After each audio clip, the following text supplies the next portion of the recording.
Hey KT, hope you're doing well. To answer your question, I think sectors are very important in understanding where we research in our data. Um, just because kind of like we need to have a plan if you want to get effective data and research out of it.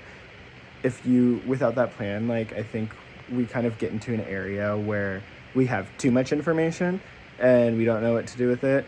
So if we're able to like narrow it down and use those sectors, then we're able to kind of make that data more relevant to what we're looking at and also like help us answer what we want to answer.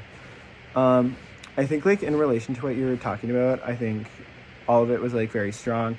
I really agreed with the idea of like everything's always progressing. So like this is why we kind of have to utilize the research and why that's so important and why we're doing it. And I think proactivity is a big piece of that is if we're going to identify these as past trends, we should also like try to utilize it to be like, oh, this is what could happen so that we can do proactive research to plan for that.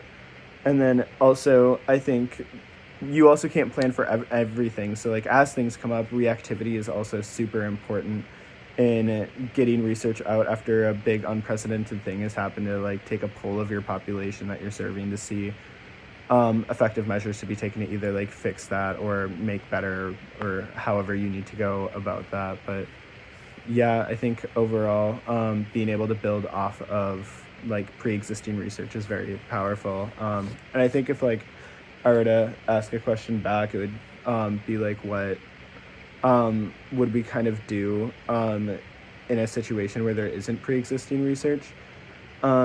And I think for me, at least, it would involve multiple, like, very large population groups if I had access to that.